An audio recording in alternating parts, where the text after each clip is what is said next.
We have Billy Wease, functional integrative pharmacist.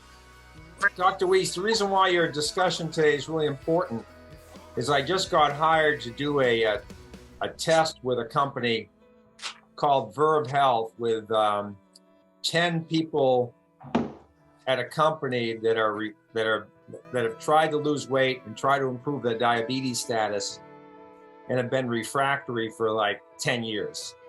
And so, you know, I've done my best to train the medical staff on what we're going to do, because I'm just going to do labs and then they're going to do it. But I really want to get your input because I know it's multifactorial. And you know, I tell people take your glucose monitor and throw it away. I don't really mean that, but what I mean to say when I tell you something as audacious as that is there are good studies that show that glucose is not the root cause of disease. And the reason why I know that is the Accord study. The action to control cardiovascular disease risk in diabetics shows that when you have an insulin-dependent diabetic and you lower their A1C from, say, 10 to 7.5, which isn't even that low, they die at much higher rates. So yeah, I'm very familiar with the Accord study. I talk about it all the time, so that's great. Yep. And so therefore, if glucose was the disease, how come lowering it makes your outcomes worse? Well, I think there's multiple reasons to that, Dr. Lewis. I think number one is, you know, you and I have discussed this before, but the average prescription drug that they're using to lower their glucose has 398 side effects. From LA. So that's number one. Nesha or Nisha, how are you? Oh my gosh. I'm trying to mute, Billy. I'm a little bit behind. I'm working on it. Welcome. And then also, Dr. Lewis, the problem is, you're right. It's not just about the glucose. It's much more about the insulin, which unfortunately, most of the drugs that lower their A1C are increasing the insulin, which was the problem to begin with. Exactly. So it's, I mean, here's the way I teach it. We treat type 2 diabetics 100% backwards in America, 100% backwards. And it's really sad because it's not really hard to fix if people knew what to do. Well, you know, and also diabetes is a topic that probably a lot of people listening today that came through Macola, Landsman, or whatever, you know, they don't necessarily have a diabetes problem, but a lot of people have that the last 5 or 10 pounds of belly fat that they can't get rid of. And they're intimately connected. Would you agree with that statement? Oh, absolutely. The University of North Carolina at Chapel Hill did a study, and which is where Beth and I went to pharmacy school. But they did a study and said that 88% of Americans have metabolic disease, which is essentially insulin resistance, right? Hyperinsulinemia, too much insulin. Uh-huh. The reason that most people don't know that they're pre-diabetic or diabetic, if you look at the Kraft research, are you familiar with Dr. Kraft? I am not. That's why you're on, Billy, because I'm not an expert. I don't like to admit that I'm sort of a generalist, but I'm a mechanism guy. I don't know a lot of these people. Right. I don't know a lot of these famous people. Dr. Kraft says that we miss the pre-diabetes and diabetes diagnoses by 15 years because nobody's checking the right numbers. They're not checking the insulin. They're just simply looking at glucose, which, like you've already pointed out, is not the problem. It is a part of the problem, but it's not the main problem. The main problem is our bodies, God designed our bodies to be really smart. And when the glucose goes up, the body knows that's a problem. And so it makes more insulin. And that's the real crux of the problem is the insulin causes the inflammation. The insulin causes the coronary artery calcium buildup. The insulin is a growth factor. So yeah, it makes people grow in size. It makes people grow cancers more readily. It's really the crux of all the diseases we see. I think the vast majority, at least, start with this insulin resistance. With regard to glucose, I ask a very simple question. if you're trying to lose weight, do you weigh yourself every day? And how does that help your outcome? You know, my brother years ago had a chart. He weighed himself every day, and being a scientist, like I followed in his footsteps. He went to Worcester Polytech, I went there. He went to MIT, Yep. I went there. Then our paths diverged. He didn't have the good fortune of meeting somebody like Dr. Tremp, but he would chart it out on one of these coordinate piece of paper, you know, where there's a 1/4 inch and he'd map it out, the numbers and the chart. And I'd see that when I'd go visit him. I'd say, Dan, stop weighing yourself. It's not going to help you. And then one day he calls me, Billy, and he was very obtuse. He said, I've admitted defeat. And I'm saying, what do you mean you admitted defeat? He said he went to the clothing store and bought pants with a bigger waist and a bigger belt, you know? Right. So I go back to him. I said, how did all that weighing work out for you? Yes. You know, Yeah. and I think the same is true. I mean, what I wrote in a recent blog is you can measure your glucose, but you may learn something, but we already know what raises glucose. And then I have this story all the time. It's like I fasted, I did keto, and I wake up in the morning and my glucose is 120. Why is that? Yeah. It's like because you woke up. Yes. Your Yes. cortisol kicked up, and then the glucose kicked up to get you going. Absolutely. Don't And measure your glucose first thing in the morning. and you know, even for somebody like me who has an A1C of 4.8 and a fasting insulin of about 2, in the mornings, if I check my glucose, and I do it just to prove points and learn, exactly. You're an it will experiment, typically be over 100. right? But I have a 4.8, so my average blood glucose is less than that. But you're right, the body is preparing to get up and go for the day. You need some fuel. It's like going to the gas station. Absolutely. You That's didn't fill up while you were driving down the road. You filled up before you went driving. Yeah, that's right. I got my labs. Yeah, no. I got my labs tested last week, Billy. I'll tell you what my glucose was, and I'm a sugaraholic, so I'm not a really good candidate. But anyway, Right. I'm eating licorice right now for gut, but it's too sugary. Now I have pure licorice powder. But let's see, my glucose was 83, which is, I want it to be, 83 is sort of my upper limit. I want it to be below 83. I'd prefer it to be 78.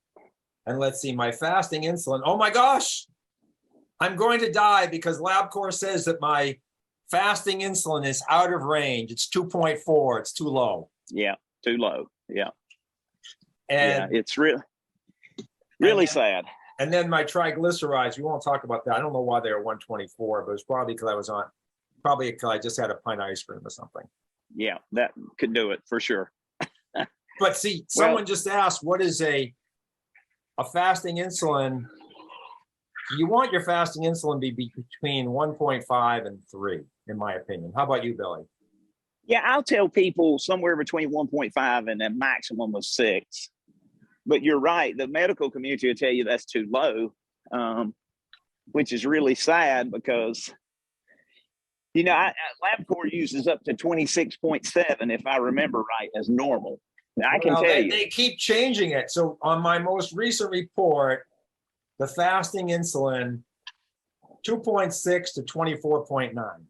24.9 now. Okay, so, but if you are double digits on your insulin, you got real problems. It's amazing to me that they'll tell somebody up to 25 is normal.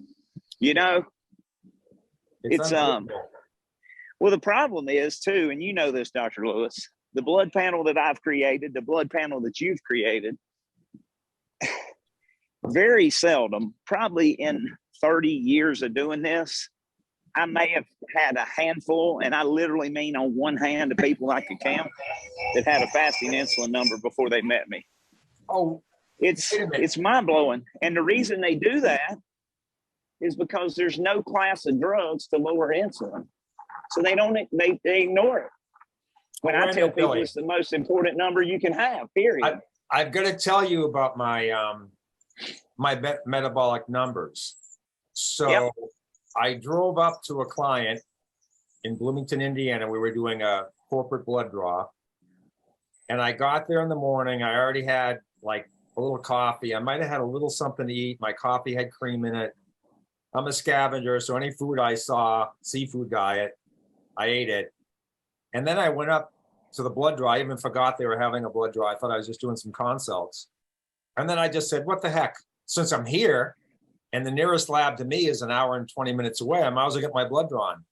So my fasting insulin, A1C, triglycerides, and glucose were not on fasting. Right. And it was still 2.4, glucose 83. So they that could explain why my triglycerides were a little elevated, because I didn't fast. Yep. Yep. No, that's great. That's really, really good. I mean, the problem, Dr. Lewis, is most people, number one, don't understand the problem, including the medical community, most of all. But number two, they're taught by the so-called experts, the American diabetes trainers, the dietitians, the nutritionists, the doctors, to eat all the stuff that drives it up, and they just cover it with drugs that are toxic. And so people are really confused about this stuff. And once they go and they come through my weekend, my OptiU weekend, and they understand it, they go, well, this is easy. I mean, it really, because they're nutrient deficient, right? And you know as well as I do, you have to have the right nutrients in order for the body to utilize sugar and insulin efficiently. It's just, you get the right food, the right supplements, the right water, the right exercise, and sleep, it'll all fix itself in 99% of the cases. And we've done it with thousands and thousands of people over the years, and they've all type 2 diabetics have been able to throw their insulin shots away. Billy, do you run that program to lay people like the folks that are following us right now? Oh, absolutely. Yes, sir. Yeah, I will have, what we need to do, Billy, is you and I need to get offline, and I want to just write a paragraph about your program and a link to it, because I think it's worthwhile for people that have even, you know, so let's look at glucose for a second. Perlmutter, David Perlmutter, the neurologist. Yep. Oh, yeah. The really only functional neurologist that I was aware of, published that even at a sustained glucose level of 95. Now, once again, we're talking glucose, and people can have various insulin levels at a glucose of 95. But if you legitimately sort of the middle of the day, every day, are at 95 or above, your chance of getting Alzheimer's is much greater than someone who's at an 83 or a 78. So even the healthy folks watching this, if your glucose isn't as low as mine, and mine is the upper limit of what you should have, an 83, then you want to get it lower. And I think it would behoove you to either work with me, Dr. Carter, or attend Billy's proven class on getting this number down, because the sugars feed the beast. And, Absolutely. And you're not the beast. You're an efficient engine. You don't need all that glucose. I'll tell you one more story if I can remember it. So some people might worry, oh, the number, because LabCorp is going to tell some people that are healthy that their insulin's too low. And so Dr. Carter said, get a C-peptide, because that's really measuring. Yeah. Why don't you explain what that's measuring? Well, it's a precursor to insulin. So it's actually measuring the amount of insulin that the body is capable of making. Exactly. And I'll tell you, I'm sure you have this experience too, and so does Dr. Carter.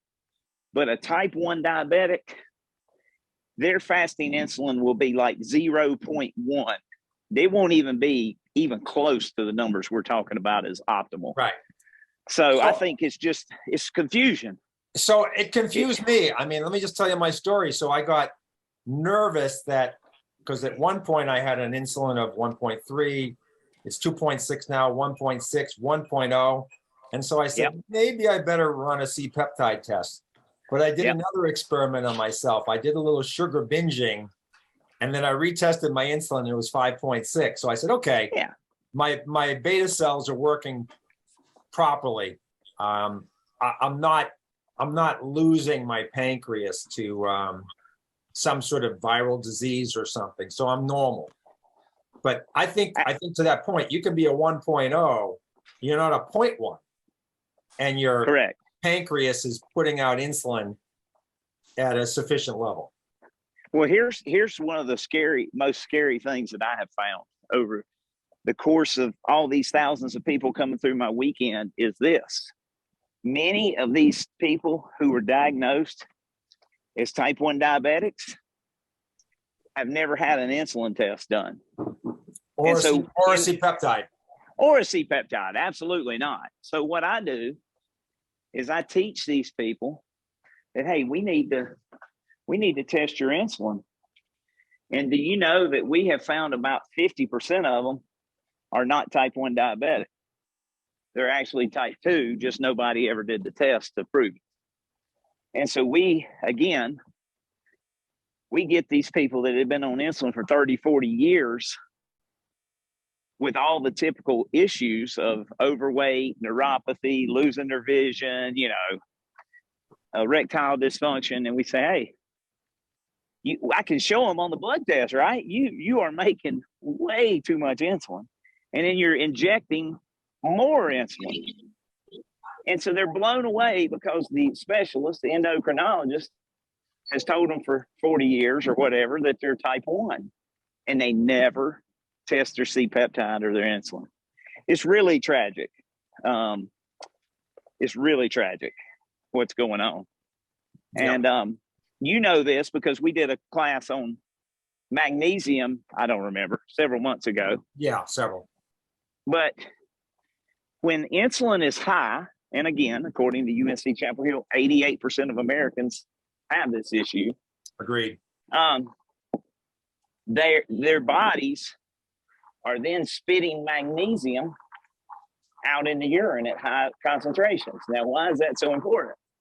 Well, magnesium is the #1 rate limiting factor in making energy inside the cells, ATP. So these diabetics now, or people with high insulin, not even diagnosed with diabetes, they can't produce energy efficiently. They can't utilize sugar and insulin efficiently because of too much insulin, because of lack of nutrients, because of the wrong foods. And then what do they get treated with? Drugs that deplete more of the vitamins and minerals, the magnesium, all the things they need to get better as it increases their insulin. So it's 100% backwards, Dr. Lewis. Let me explain that from a practical perspective, Billy, not that you didn't. But we all know that if we have muscle cramps, we should take magnesium or potassium or both. And I ride with this doctor friend. A month ago, we did a 100-mile ride, and at mile 80, he couldn't go on anymore, really, because of his muscle cramping. Yeah. The thing is, his performance kept declining until the cramp. And the cramp is just the muscle fiber literally, hemorrhaging from, like, if I do curls right now and I just keep doing them, I'm eventually going to go, to a point where my bicep's going to get to a point of fatigue. So, but if you can get the magnesium in there, you will not cramp. Cramp is an end stage for really muscle weakness because of lack of physiological nutrients to make it work properly. No, that's a great way to explain it, Dr. Lewis. And that's why I created the Foundational 4, because I'm trying to keep people from the most common things that we're depleted in. And we could avoid, I really believe that we could avoid 80% of all the issues if people were just on the right supplements. Forget them trying to teach them to eat the right foods, drink the right water, exercise, sleep. Just get in nutrients, because people are eating all this junk, right? They're taking these drugs that are depleting nutrients. They're eating junk that's depleting nutrients. Your body just can't, I tell everybody, if I get in my truck and I don't have any gas in it or oil in it, and I try to go somewhere, I'm not going to go very far. but we want our bodies to do that all the time, right? Work, work, work. Well, what I like about your program, Billy, is that, so this urgent care doctor that I just met with, he's on like 45 supplements. And Dr. Carter does his supplements very intelligently, and he has a reason behind everyone. But a lot of people, on Full Script, there are 20,000 supplements. Which one are you going to take? Yeah. So I love the foundational 4. Mine are like iodine, cod liver oil, magnesium, multivitamin to get some nutrients in there. But I feel bad for these folks that are just scurrying down many different pathways with a different, supplement du jour. So I tell them, try to scuttle some of these things and let's build back up from the foundation and your foundational 4. I think that's a really important thing. And this guy was on Nature-Throid, and he was his thyroid was 0.1. It's like, dude, you're telling your thyroid to become Rip Van Winkle. Yeah. I mean, that's not where you want to be. So let's what I'd love you to do, I'm sealing the show, but we're having a good conversation, is like go over the foundational 4, but then go over sort of the broader range of things that are not called glucose downregulation that you would do in a diabetic beyond the foundational 4. Sure. So, we want to cover the basics with the foundations first, which are a multivitamin. So we're going to cover a baseline of vitamins and minerals that people are missing, the most common ones, and we do it in the forms that are the active forms in the amounts that matter and what the science shows. So one thing I should point out is 80% of all supplements on the market, according to the research, don't contain any of the active ingredients listed on the label. And over 95% actually contain toxins. So a lot of times people are taking things that are actually harmful and they think they're good for them. So that's that. So the multi is number 1 out of the foundational 4. Then there's the magnesium. It's a 5-organic chelated salt magnesium. 100% of diabetics in the studies are magnesium deficient. We've kind of hit on why and how important that is. Almost any drug today for diabetes or blood pressure or all these drugs just about deplete magnesium. And it's never looked at. Even your antacid drugs and your proton pump inhibitors for heartburn deplete magnesium, and it's never replaced. So the 5-organic chelated salt magnesium is the second one. The third and fourth ones are all about the gut, because part of every disease, part of diabetes is the wrong microbiome, the wrong gut function. It's considered the second brain of our bodies. 80% or so of our immune system is found in the gut lining. So we have a probiotic and a prebiotic combination that I formulated, and then a complete digestive enzyme so that we can break the fats, the proteins, and the carbohydrates down more efficiently. Now, I'm one not to recommend the digestive enzymes long term, because your body should make those, but I am in favor of the probiotics and prebiotics. But if you're getting a different experience, I'm open to hear about that. But I would tend maybe pulse a digestive enzyme once in a while versus. Well, we do pulse it, actually. We tell them just to do it with their biggest meal of the day. Then with their other meals, they're going to be producing their own. Reasonable. And I use that from Dr. Hiromi Shinya's research, who is the leading GI doctor in the world. And he talks about the importance of keeping his research shows that we're born with a set amount of enzymes. And when we run those enzymes dry, we really fall apart and die. And so he thinks that everybody, based off what he has shown in his research, everybody should be using some enzymes on a daily basis. But we do pulse them because you're right. We do want the body to produce its own too. It's just like dieting. if you calorie restrict every day, your brain is going to see out in the future and say, you're going to run out of fat. So I got to slow your metabolism down. So it'll down regulate some of these things. So that's why with things that are non-essential, in other words, things your body should manufacture, I recommend pulsing just like you said you do. Yep. So we do that. And then, that's our main foundational 4. But then if somebody is concerned with sugar, insulin, metabolic issues, we're obviously, there's a couple other things that are obvious to add. Vitamin D, D3. I heard you talking about sun when I first got on, but we use D3 and we use it with a I call it Super K, but it's an MK27. And the reason that we use that combination in the amounts that we use is in the Rotterdam study, it was shown to decrease arterial plaque by up to 50% and increase bone density by up to 50%. So kind of 2 important things, right? So we do that. And then the other one that's really, really important, I think, for folks is a product that I formulated called Fish Focus, which is an EPA DHA combo, which when we have sufficient amounts of EPA and DHA in our bloodstream, we have a 64% reduction in the risk of sudden death from a heart attack. So we have all these aspirin theories and blood thinner theories and but we can really do it with the EPA and DHA much more efficiently as we reduce inflammation and as we help insulin resistance. I mean, it does a lot of different things as we help the brain work better, as we help the eyes work better. So those are kind of like 6 no-brainers. We had William Harris on that does the Omega Quant test, and what he said is, if you want to live an extra 7 years like the Japanese, you want your Omega Quant test, which is the red blood cell EPA complex, to be 8%. And most Americans are just a little bit north of half of that. Yep.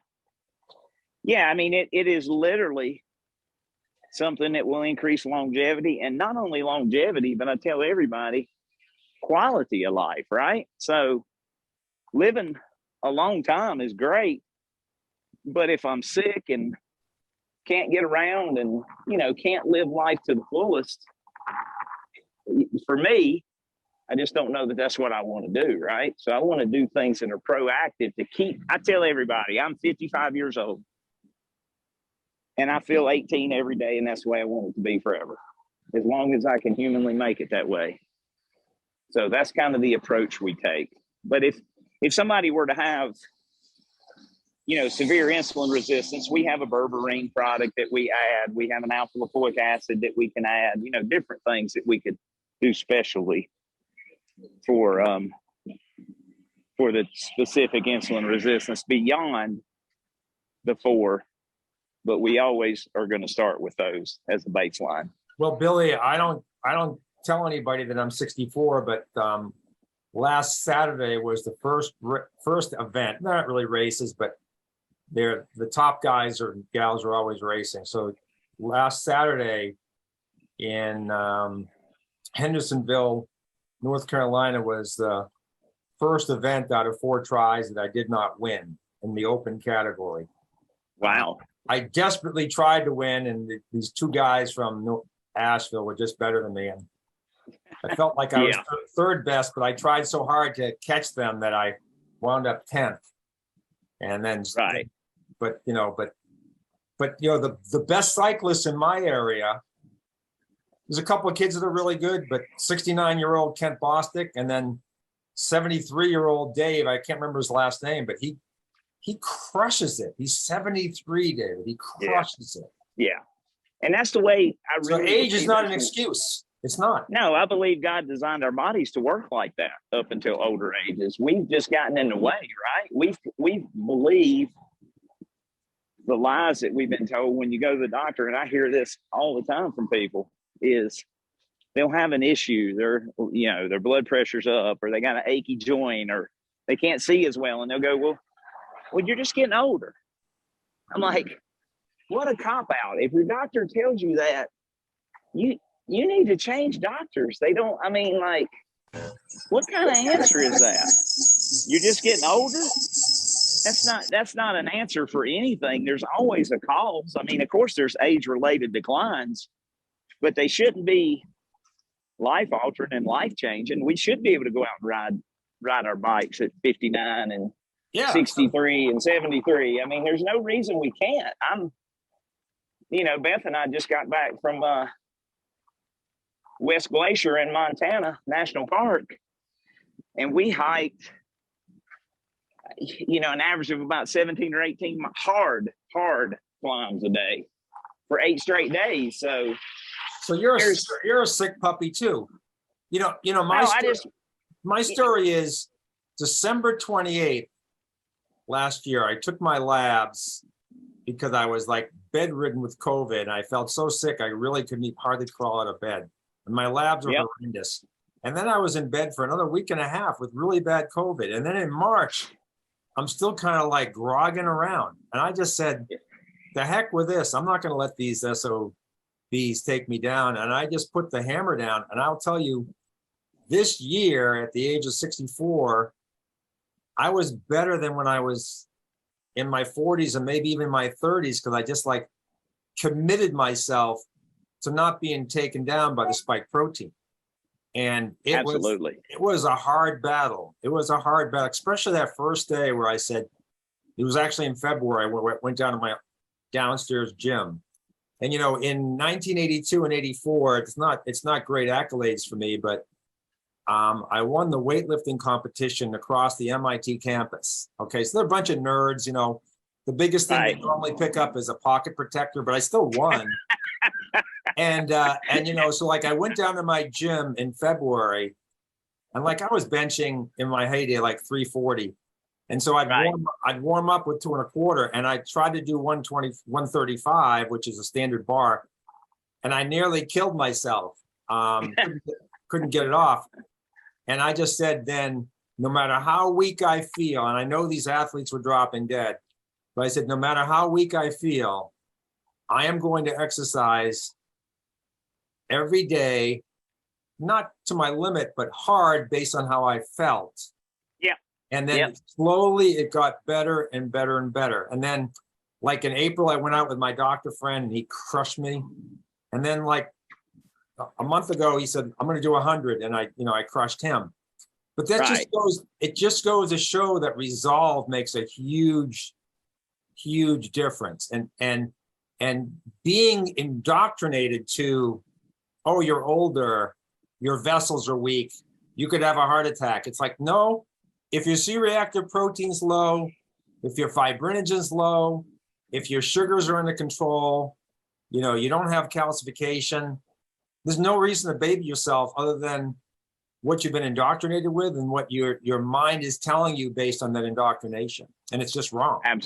Absolutely. Because I will tell you, Beth and I are both 55, and we'll both tell you we're in the best shape of our life. Now, part of that is getting smarter, right? We get smarter. We learn new things. We have more advanced supplements and things that I formulated now. So there's lots of reasons. The technology, the knowledge is there. And we both do have the same mindset you were talking about. Like nothing's going to slow us down. We're just going to keep going, until God says stop. I'm gonna keep CrossFitting, hiking, running, lifting weights, biking, whatever it is we like to do, we're going to do it. So I do believe that the mind is the most powerful thing we have for our health. Billy, where do you have your 4 pillars, your 4 core things listed? Because I just gave your contact number. I'm on prescriptions plus compounding.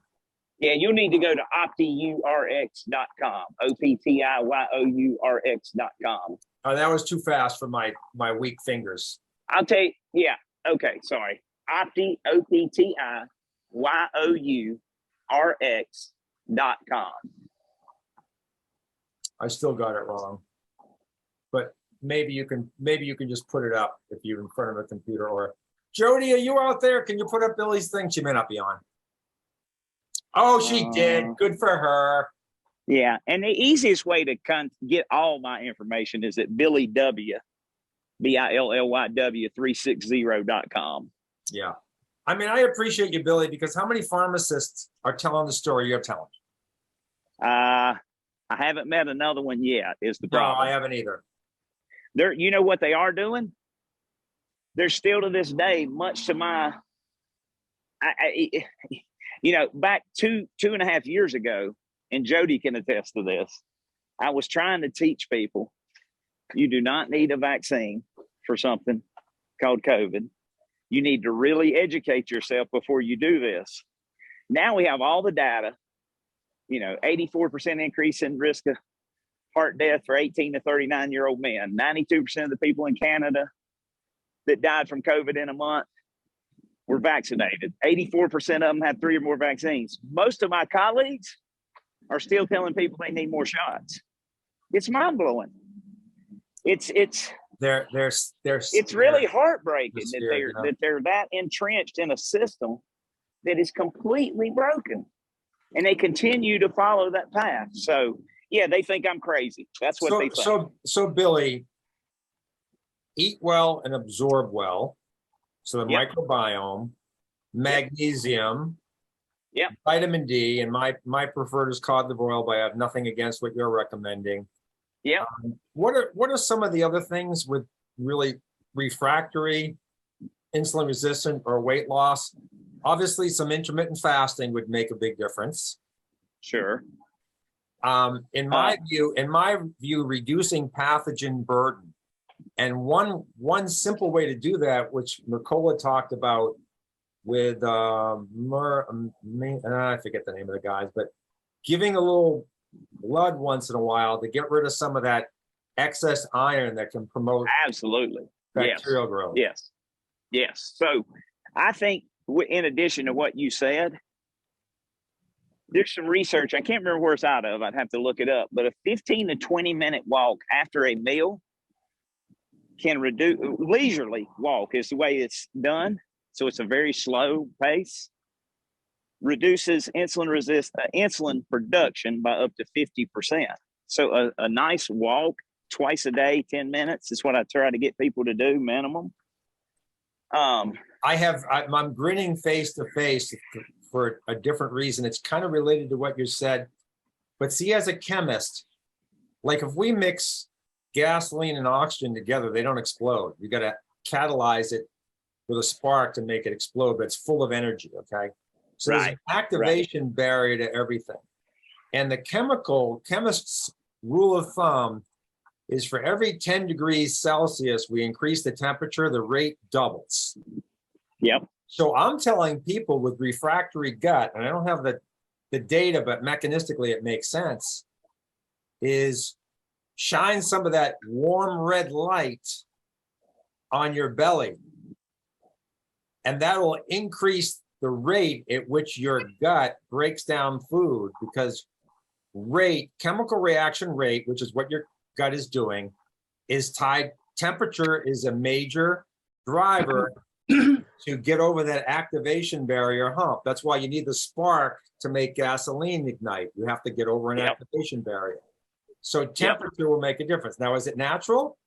Well, look at cold-blooded creatures. What do they do to digest? They bask in the sun. What does basking in the sun do? It increases the rate at which they break down things, digest. So anybody with digestion issues, and you are what you absorb, and if you absorb well, you'll be less hungry. And if you're less hungry, you'll be less insulin resistant if you're eating well. So adding a little temperature to your belly, it's like, I don't know anybody else doing that, but I have a couple people now trying it to have refractory guts.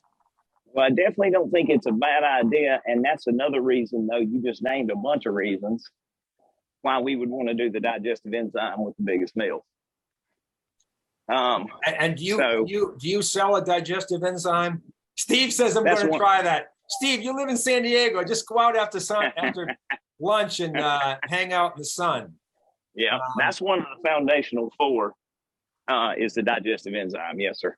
Okay, well, I want to get your digestive enzymes because I normally do not recommend them, but for this group of 10 up in Indiana, I'd like to get your digestive enzymes in. So we'll talk about that. Yeah, And one of the other things that I know you were talking about light earlier, heating the body and sweating, right? So whether it's through an infrared sauna or exercise, another reason that exercise is so good for us is it increases the core body temperature. You just talked about some of the reasons why that's good. But when we increase the core body temperature, we're going to sweat out toxins and we're going to turn on our immune system.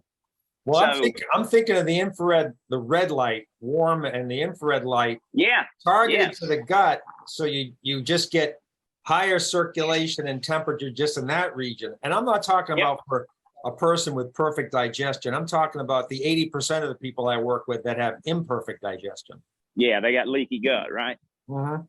Mm-hmm. I see it all the time. So yeah, I see the leaky gut with everybody. But yeah, those are just some simple things that people can do. Yeah, I tell everybody, it doesn't cost you anything to go out and walk. It doesn't cost you anything to sweat a little bit. It doesn't cost you anything to get out in the sun. And I'm a huge proponent of the sun.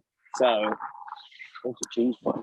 I told you before, I told the group before you came on, I have spent now almost 2 months writing this chapter on energy medicine.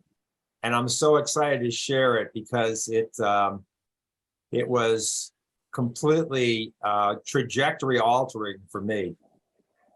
Yeah. It's light is very powerful. And as you know, the sunlight with the full range of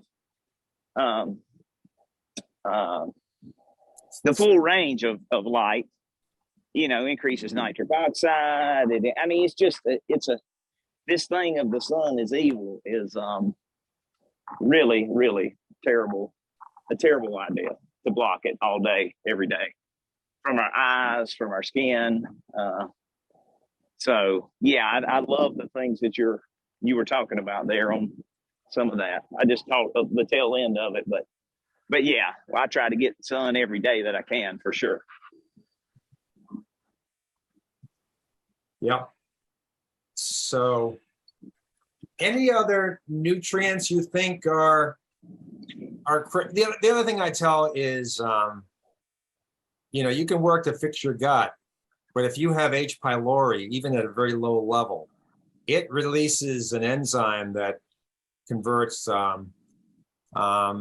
urea to ammonia. That's an antacid. Yep. So if you have a little H. pylori, you may never establish your microbiome as well as you could if you didn't have that antagonizing the environment that's suitable for the beneficial organisms, which is strong acid.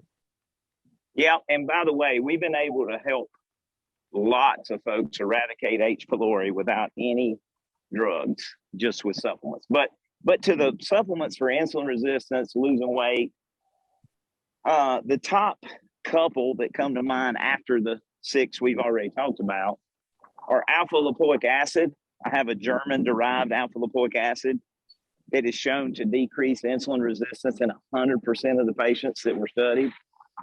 And then we have a berberine that is going to help the efficiency of the insulin and sugar too. So those two are kind of two specifically for insulin resistance, which is the reason people don't lose weight, as we've kind of hit on. That's the hormone that says, hey, hold on to this fat, make me fatter.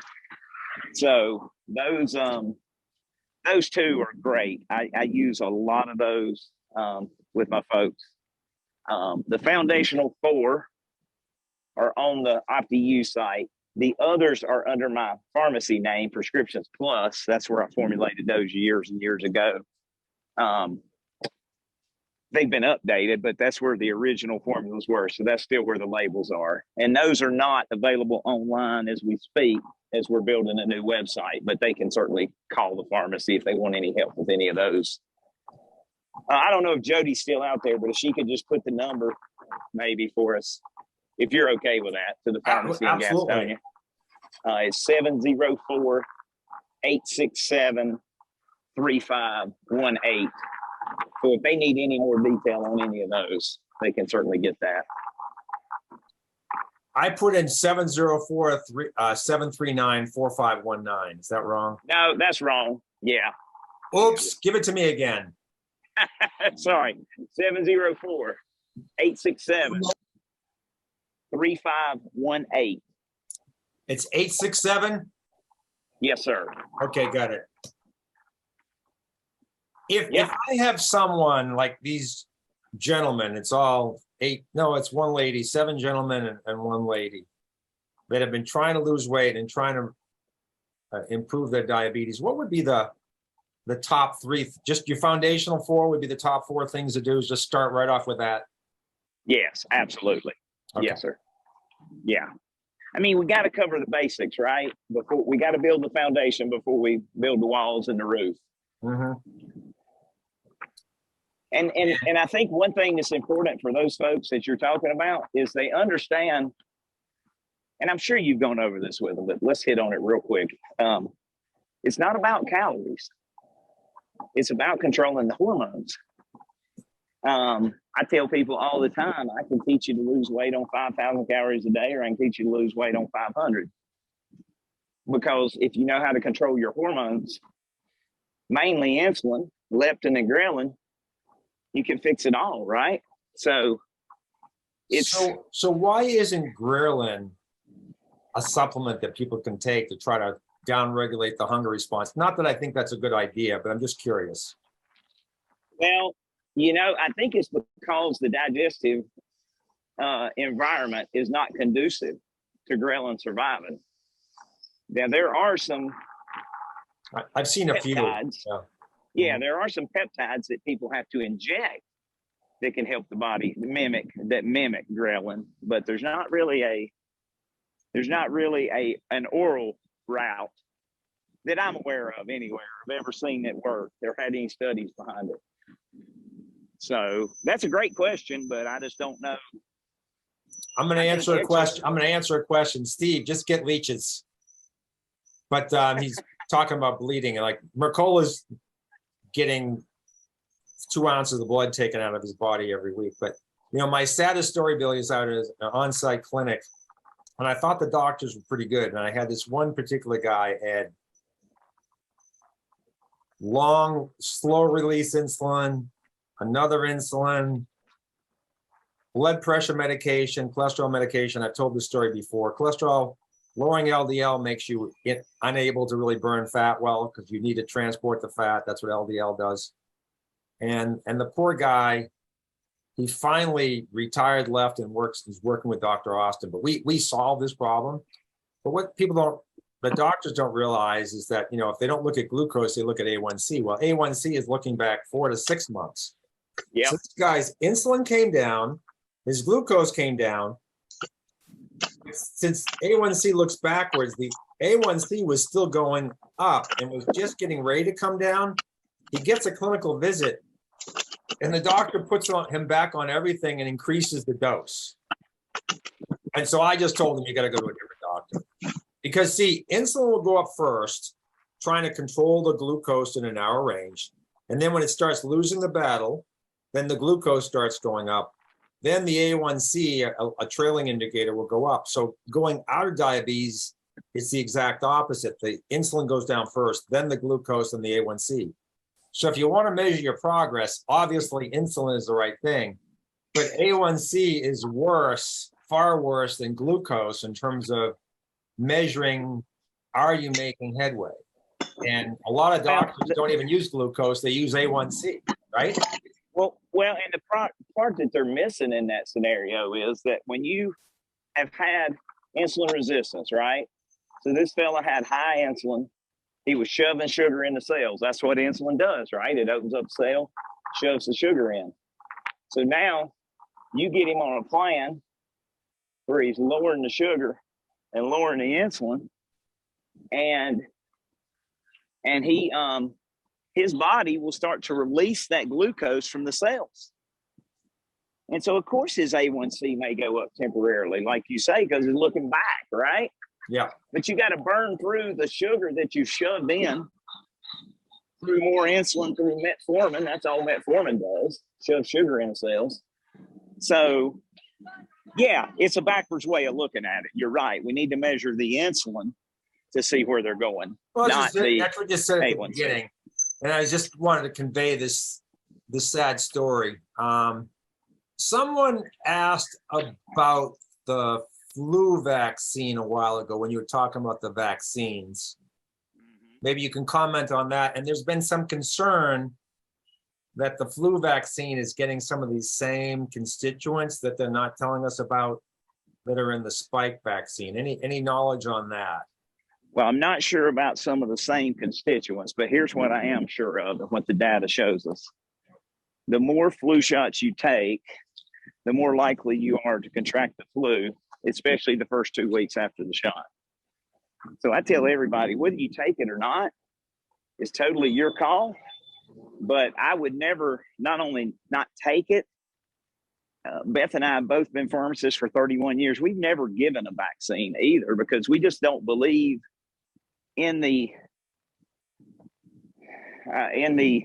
ingredients that are there. The flu vaccine certain ones can have bird DNA, monkey DNA, squalene. I mean, there's lots of bad things in there. I'm not sure that they're an overrun of what's in the COVID vaccines, but it's certainly not something that I'm willing to take for my family or myself or to give to any of my patients. Well, I published a blog some time ago that showed that the 2019-2020 flu vaccine, so before COVID, was only 45% effective, according to CDC, and they don't even define effective. So now with the change in the definition of vaccine, vitamin D is now a vaccine. Okay. Yeah, and see, here's the thing that I tell everybody, Dr. Lewis. If you take care of your immune system, why do we need any of these things? I mean, right? If you take care of your gut, 80%'s there. You have optimal vitamin D, not normal, optimal vitamin D. You keep your blood sugars and insulins under control. I just don't see the need for the theory of this inoculation full of toxins that now my body's having to fight off, right? So it just the whole concept does not make sense to me. Yep. No, I agree. I'm trying to find a chart on tuberculosis, and it's a fascinating chart, Billy, because to your point, because tuberculosis, I probably can't find it, but I'll explain it. But basically, there was a chart from 1900 to like 2010 or 2000 on tuberculosis deaths based on 100,000 population. And it was very high in 1900. It was coming down. It was coming down like this. And then in 1950, we have antibiotics. Guess what? It wasn't a blip. And then in 1954, they introduced the tuberculosis vaccine. There wasn't even a blip. Maybe if you amplified the signal, you could see a little change in tuberculosis deaths. But the point is, understanding the disease and containing it, hygiene, whatever, was 1,000 times more effective than these treatments. And then for something like the flu, if you're exposed, barrier immunity. This was Peter McCullough 2 years ago said, COVID taught me something I never knew, how important barrier immunity is. So if you feel, you don't want to kill your microbiome or whatever, but spraying a little hypochlorous acid or some iodine in your mouth and your nose. And then the other barrier, because you're swallowing 1.5 liters of saliva a day, stuff is landing on your mouth and going down into your gut, is having strong acid. So if you have H. pylori and an inefficient gut, any kind of gut symptoms whatsoever, you're more susceptible to having that as a vector to get junk into your body. Absolutely. As a matter of fact, you talk about, like we told people from day one with the COVID issue, we could make them some iodine and betadine nasal spray. But there's a recent study out that showed a 54% decrease in risk of hospitalization from COVID if you sprayed saline, just normal saline in the nose, not with the iodine or the those things, just normal salt water. I recommend the saline. I recommend the saline hypochlorous acid, or if someone has like, rhinitis or some other sinus thing, then you go a little stronger. Someone Yeah. else Yep. talked about tetanus. Haven't had a tetanus in 30 years. No, yeah, you don't need it. In my opinion, you don't need Yeah, it. I don't. I'm always if you look- barefoot, and I'm always getting impaled. And I just said, the hell with the tetanus. Not gonna go. Well, if you look at the data on that, I don't have the chart in front of me like you. It's like 1 in well over 100,000 people will actually contract tetanus where they've had without the vaccine. So like the numbers are so small, the risk of the toxins you're putting in are much higher, in my estimation, than the upside from the shot. So here's the way I try to approach everything, Dr. Lewis, and I think you and I probably had this discussion before. Oh, I know. The things that I recommend in my program, the supplements that I formulate and recommend, the exercise, the walking, the getting out in the sun, you know how much downside there is to any of the things I recommend? Zero. I mean, there's only potential to make you healthier, period. There's no side effects. The average prescription drug has 398 side effects. I would tell you that the average vaccination, I don't have this number, that's not a studied number, the 398 has many more than 398 side effects, in my estimation. So Now, why would I do that for such a small chance of upside? Yeah, a lot of people like the Argentin 23, the colloidal silver, but all of them are doing the same thing, relatively speaking. Salt cures meat. How does it do that? Keeps the bacteria down. Hypochlorous acid, iodine, all these things are essentially electron robbers, and so that's how they kill the organisms. And there's nothing wrong with that. I mean, our immune system is oxidative, 20.9% oxygen. It's a lot of oxygen. We've adapted to that oxidative stress outside the cells. Inside the cells, we have glutathione and melatonin to sweep up the oxidative stress. So those are simple things we can do. And as far as stepping on nails, which I do a couple times a year, I just do what Steve recommends: bleed it out a little bit. Don't heal the wound, squeeze it, and get all the blood out of there, because the dose makes the poison. That's what I say, Dr. Lewis. I really don't think it's that complicated to be healthy. No, I just think people are given the wrong information, and they're told a narrative that leads them to believe that the medical system, the drugs, the vaccines, are the only way there is. And if you're crazy, right? Like people like me who refused the COVID vaccine, refused to wear a mask. And I'm in a pharmacy doing thousands of positive COVID tests a day. Not a day, but in a week, refused to do any of their recommendations, just kept right on with my normal supplement routine, my normal patterns of life. I'm crazy, right? But guess who never got COVID? Or any of my family members. Right. So, well, I did, but Mercola explained why, and I won't go into it in any great detail. But Steve asks if you use a saliva COVID test.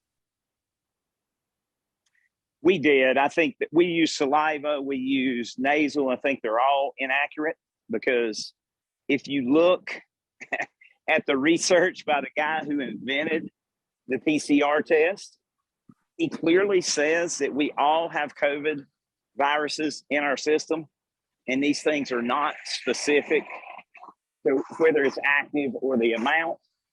I think it's all bunk, but I did it. I did the test just to try to help people understand. No, you've got to do that. We tried to help them get on the right supplement regimen. We compounded ivermectin. So we did saliva and nasal, both. Right. I don't think either one of them are particularly accurate, if you want to know the truth.